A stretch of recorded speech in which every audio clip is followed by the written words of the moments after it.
Au nom du Père et du Fils et du Saint-Esprit. Amen. Mon Seigneur et mon Dieu, je crois fermement que tu es ici, que tu me vois, que tu m'entends. Je t'adore avec profonde révérence. Je te demande le pardon de mes péchés et la grâce de faire avec profit ce moment de prière. Ma Mère Immaculée, Saint Joseph, mon Père et Seigneur, mon ange gardien, intercédez pour moi. Les Juifs ont une longue tradition de prière. Les psaumes, qui sont ces longs et splendides poèmes qui élèvent l'âme vers le Tout-Puissant et vers le Créateur. Jésus savait prier, il récitait les psaumes, il connaissait la Bible, comme tous les bons juifs de son temps. Mais si un jour les apôtres s'approchent de lui et lui demandent « Seigneur, apprends-nous à prier », ce n'est pas simplement pour apprendre à réciter des psaumes. À mon avis, c'est autre chose. Il se passe quelque chose de différent. C'est parce que Jésus a une manière de prier, probablement en silence, qui les touche beaucoup. Et puis, moi, avec les apôtres, j'ai envie de dire aussi au Seigneur, « Seigneur, apprends-moi à prier, comme tu l'as fait avec tes apôtres. Oui, mets-moi sur les sentiers de l'oraison, de la prière. » Il devait y avoir donc quelque chose de spécial en Jésus lorsqu'il priait. Je ne sais pas, sa position, son regard, son recueillement, son sourire, je ne sais pas. Mais lorsqu'ils le voyaient prier, les apôtres étaient touchés et ils avaient envie finalement de l'imiter, de faire comme lui. Et alors, logiquement, ils lui demandent des conseils, comme nous aussi nous pourrions demander des conseils à quelqu'un pour qu'il nous apprenne à mieux prier ou tout simplement à prier. Et alors, c'est là que l'Évangile nous apporte une énorme surprise. En fait, c'est un cadeau impressionnant, parce que Jésus va donner aux apôtres, et à travers eux et à travers les Évangiles, Jésus va donner à tous les chrétiens du monde entier et de toutes les époques une prière toute faite, toute simple, tellement belle, que on l'appelle maintenant la prière du Seigneur, et c'est la prière du Notre Père. Impressionnant. Merci Seigneur de nous avoir fait ce don, ce cadeau.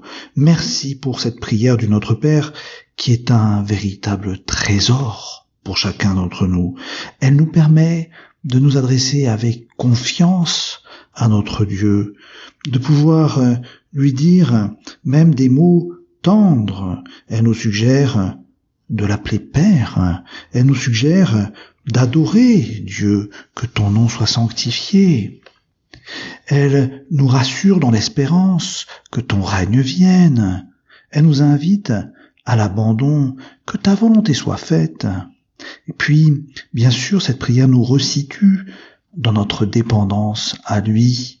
Donne-nous notre pain de ce jour. Et puis, elle nous place dans l'exigence de la miséricorde. Pardonne-nous nos offenses, comme nous pardonnons aussi. Et puis, bien sûr, cette prière nous fortifie devant la tentation. Et puis, elle nous aide à nous libérer du mal. Merci Seigneur pour cette prière. Merci. Et je crois que vous et moi, nous pouvons la réciter tout bas, dans notre cœur, très lentement, en considérant doucement ce qu'elle dit, et ainsi, j'en suis certain, nous pourrons trouver la paix et l'espérance. Et surtout, cette prière nous raffermit dans la conviction profonde que vous et moi, nous sommes les enfants de Dieu. En effet, avec les premiers mots de la prière, eh bien, Seigneur, tu nous invites à dire notre Père à Dieu. Et désormais, finalement, le Dieu d'Abraham, le Dieu d'Isaac, le Dieu de Jacob, eh bien, il sera bien sûr l'Élohim, le Tout-Puissant, le Dieu des armées, mais il sera aussi Père. Jésus nous dévoile la nature profonde ou l'appellation profonde de Dieu. Dieu est Père. Et nous, les chrétiens, même si l'Ancien Testament nous offre ici ou là quelques lumières sur la paternité de Dieu, Jésus nous révèle pleinement que nous sommes les enfants de Dieu. Dans d'autres religions, le rapport de l'homme à Dieu est celui, bien sûr, d'une créature vis-à-vis de son créateur, mais parfois même d'esclave vis-à-vis de son maître. Là, on dépasse complètement ce cadre.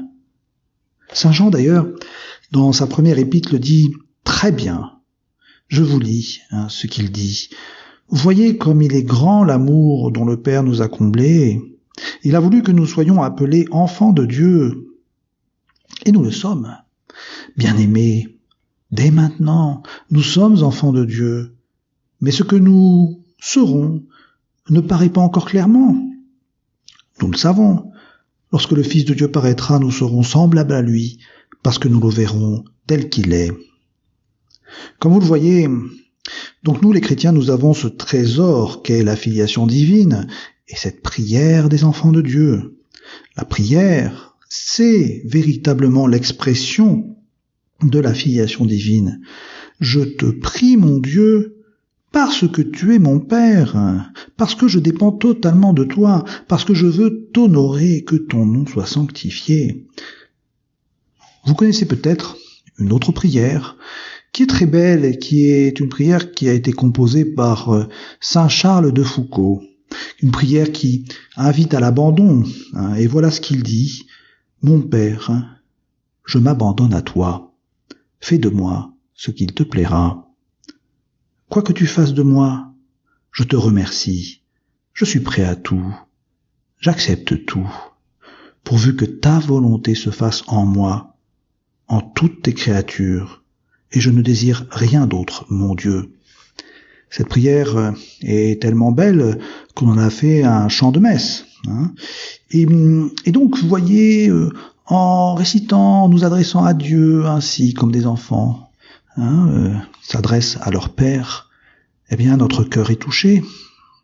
Alors vous me direz, oh, tout cela est bien beau, mais la réalité c'est que ce n'est pas facile de prier tous les jours, parce que parfois on peut avoir le cœur sec, parfois on a des foules de distractions dans la tête qui viennent encombrer notre esprit, ou alors c'est la fatigue qui nous prend, et puis bien souvent c'est le manque de temps, vous savez.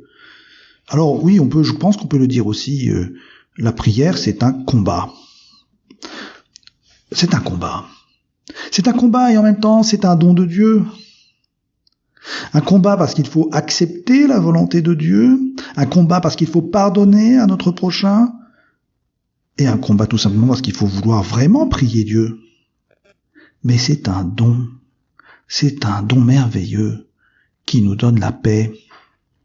Ah, il faut passer par la lutte comme le Seigneur dans le jardin des Oliviers. Et ce moment de prière fut impressionnant. Il encouragea d'ailleurs ses disciples à l'accompagner dans sa prière. Mais eux, ils s'endormirent. Oui, rien n'est gagné. Je pense que nous ne devons pas nous fatiguer de prier et nous devons découvrir et redécouvrir en permanence la beauté de l'oraison.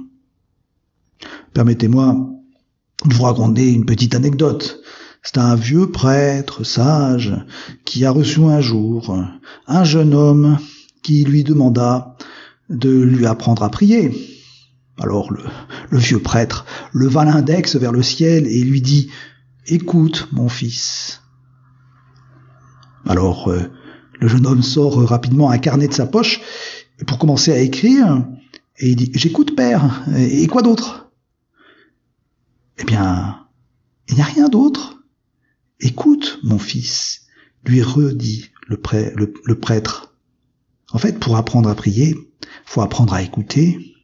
Et notre prière doit être certes un dialogue où nous parlons, où nous nous adressons à Dieu, mais souvenons-nous que par exemple pour la prière du Notre Père, nous devons écouter Jésus nous apprendre cette prière. Nous devons écouter Dieu. Dieu nous écoute, mais Dieu nous parle. Alors moi je crois, pour terminer, que nous pouvons aussi nous mettre à l'école de Marie, elle, la Vierge Marie, qui gardait toutes ces choses dans son cœur, nous dit l'Évangile. Oui, je pense qu'il est impressionnant de contempler, de considérer la Mère de Dieu en prière.